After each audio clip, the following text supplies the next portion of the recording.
I'm Leo for Kit Guru. This motherboard is ASRock Taichi X399, which means it supports Threadripper. This is one of the motherboards we discussed when we visited ASRock in the Netherlands quite recently. Taichi, it's all about balance.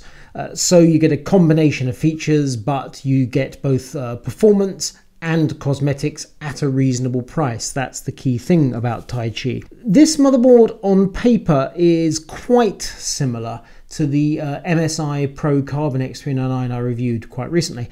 In terms of cosmetics, it looks different, not least because the MSI Carbon has bits of carbon on it. This has nothing of the sort.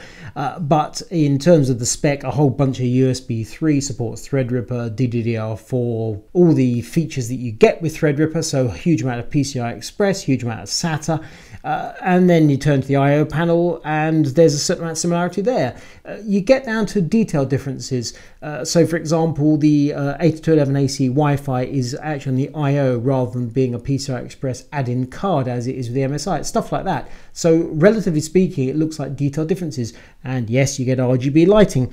Also, the pricing of these motherboards is very similar. So while I don't want this review to turn into a head-to-head shootout, it is really hard to look at the Taichi X399 without comparing it to that MSI. There are many similarities, but there are also a great many differences. With the test system pulled apart, you can see the main features of the X399 Taichi. So the EVGA GTX 1080 has exited stage right. The Fractal Design Celsius S24 liquid cooler has been removed. We still have our Seasonic Prime Titanium 1000 watt power supply under the Streacon test bench connected at the ends to the main power connector, and we have our G-Skill Flare X memory installed still, obviously quad channel being a Threadripper. You can see the cog design, which is a family feature with Taichi motherboards. So here we have the chipset heatsink, which is all part of the theme, and there we have a printed cog, very nice too. And then we have a shiny steel reinforced look to the 4 PCI Express connectors. They will not all run at times 16 because if they did that, you'd be using all 64 lanes of the processor, and in addition 4 of the lanes are reserved for the chipset. So you don't actually get 64 lanes from the processor, you get 60 tops, which is obviously heaps. So 16.8, 16.8. We have the main power connector, we have an 8-pin, we have a 4-pin, and then down here we have a laid down 6-pin power supply for the graphics. Across the foot of the board we've got your regular headers and connectors. So front panel connectors, USB 3 or USB 3.1 Gen 1 if you're in that frame of mind, USB 2s, and here we have audio and front panel audio laid down. RGB header there. Here we've got SATAs. There we've got U.2, another USB 3 or USB 3.1 Gen 1 if you prefer. Audio caps over here. VRMs obviously under the heatsink at the top. Fan headers are arranged at the head of the board, at the foot of the board, and also above the main graphics connector, where they're actually quite convenient for the CPU socket.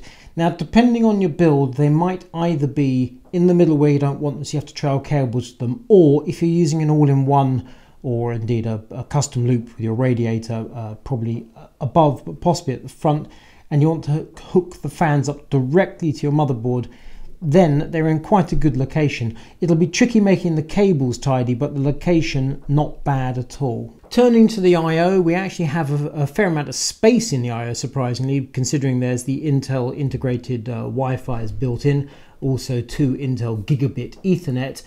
We've got some USB 3.1 Gen 2 over here, a Type C and a Type A. There are actually 8 USB 3.1 Gen 1s or USB 3.0s if you prefer, and a bunch of audio connectors. So while it looks as though there's plenty of space, I mean here and here, actually you get all the headers and connectors you could reasonably demand. I'm looking at it going, well, give me more. I'm not actually quite sure what more they should give me. The layout is clean and tidy. I like it. If you want loads of bling, maybe it's not for you. For me, the understated kind of workmanlike look of it works very nicely, and as you saw when you turn it on, you get a reasonable amount of RGB across the board, the slots, chipset and the I/O. It's understated, it works nicely for me. Here we are on the Uefi Setup. We're currently on version 1.70. Versions before this 1.50, 1.30. There haven't actually been very many releases at all so far, but of course Threadripper is still relatively new. So if we just click over here to easy mode, nice big configuration screen showing you all the basic stuff, big buttons, all lovely, and temperatures, everything you want to see in one easy screen. Go back to advanced mode, and we've got the same information there. Then we click on OC Tweaker, overclock mode, auto, go to manual, and now we can, if we choose, mess around with the base clock, which in my experience is a recipe for catastrophe. But if you're daring, go for it. Go back to auto and go down to CPU frequency, go for manual. And now you can adjust your CPU in the 25 megahertz steps that AMD now allows, which is great. I went for a straightforward 4 gigahertz overclock, so 4.0. And CPU voltage, I was going for 1.40. 1.35 is slightly more cautious. 1.4 is a bolder step. I wouldn't want to go beyond 1.4. I don't want to disable multi-threading. I want the full processor working. Go down to XMP, only a single profile.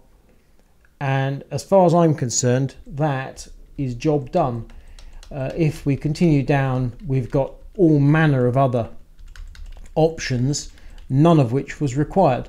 Load line calibration and such like, because the thing was, this processor, 4.0 gigahertz, using those settings there, I mean, I say settings, voltage and multiplier, worked absolutely admirably.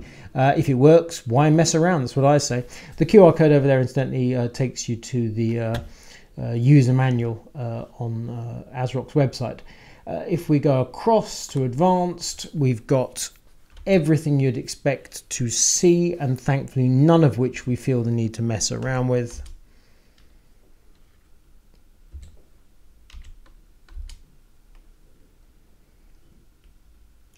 Here we have WAN radio is a slightly funny one in that the integrated Wi-Fi is only turned on when the drivers and the ASRock software sort of allow it to be.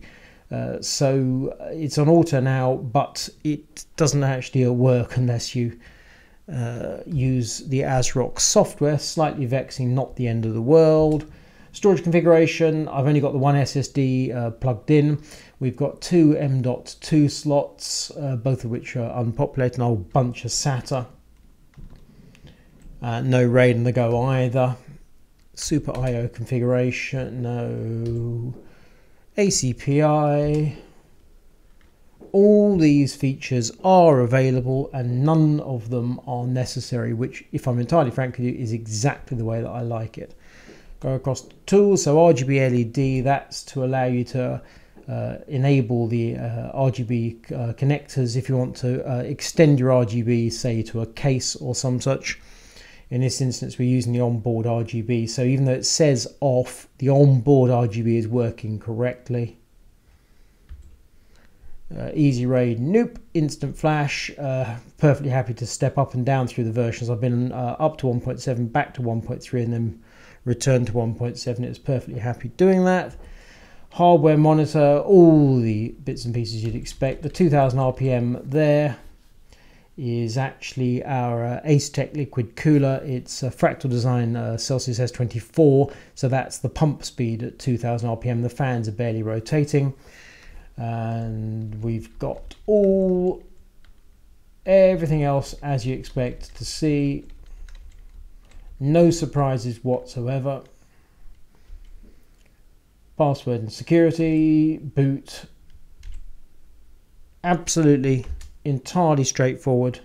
ASRock includes some software with the X399 Taichi, and it's pretty much unavoidable because you do require the app shop software to make the Wi-Fi work correctly. It kicks the drivers into life. Slightly annoying, but there we have it. So once you've installed the combined live update and app shop, you can see that I've actually already installed these two bits that have the little green flash, so the RGB LED utility and A tuning. The others are not installed, and you can see it includes, frankly, some junk. I mean, slots. Really? Honestly? Sapphire Tricks, well, fair enough if you want to put that on for your graphics card. Chrome, I mean, really? Google tool, what? ASRock X Fast LAN, well, okay, if you want to monkey around with your network connection. Restart UEFI, that's fair enough. But there's not a lot to complain about, frankly, but you do pretty much require the app shop to make your motherboard work correctly, so you're going to have to suffer the adverts. On the bright side, you don't actually have to look at it very often at all. If you then go across to BIOS and drivers, there's, oh look, next to nothing showing. Settings, next to nothing. So broadly speaking, once you've installed the software that you require, you can just ignore the app shop, and that's welcome. Close that down, and let's have a look at the RGB LED setting software, which opens, and it's just as simple as that. Do you want to apply whatever chosen settings you have to one specific part of the motherboard or the whole thing? If you want to connect the RGB lighting off to a case or some such using on the RGB headers, they're enabled in the BIOS. So you simply pick the bit you want to enable. In this case, apply all. You choose a pattern, so I've got it on static at the moment. Go for breathing, let's say. And now it's breathing. And go for cycling. And it's going through a bunch of colors. Random, well, I mean, self-explanatory. You can move the RGB sliders up and down over here should you choose on random. But if we go back to static, and it's a color wheel job. So currently in pink. Go around to yellow, which is greenish yellow, but perfectly acceptable. Dead straightforward, nothing to complain about. Yep, it's not the world's greatest application of RGB lighting, but it's certainly not the most annoying either, so quite acceptable. And then we have A tuning.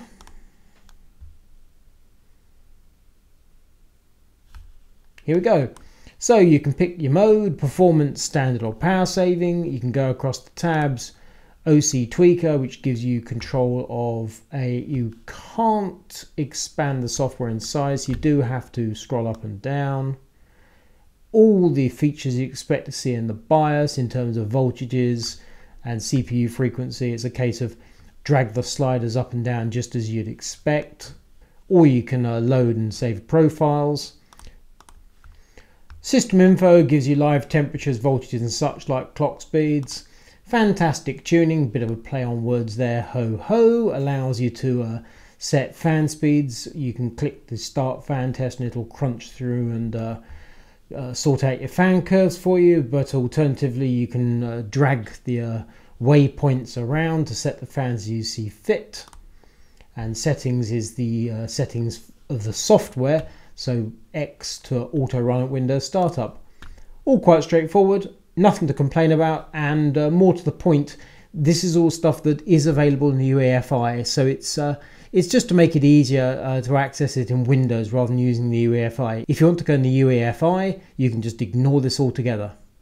And there we have the ASRock Taichi X399, a powerhouse of a Threadripper motherboard. A motherboard I like hugely, a motherboard that has very few negative points. There is space on the I/O panel, and it seems like a shame they haven't chosen to put some more ports and connectors in those little gaps. There are gaps, fill them please, ASRock. That's pretty much it. My complaints about this motherboard are almost non-existent. Indeed, I think so much of this motherboard, I'm going to buy this motherboard. ASRock doesn't know it yet, but this motherboard, I'm going to hand over money and I'm going to keep it. This is, as far as I'm concerned, going inside my next PC. I've got a 12-core Threadripper processor all lined up to go in it. This is my chosen motherboard. Can't say fairer than that, can I? Whether you choose to buy it or not, that's entirely up to you, but I know where my money's going. If you like this video, thumbs up. If you don't, thumbs down. If you want more from Kit Guru, click to subscribe. I'm Leo Walder for Kit Guru. This is ASRock Taichi X399.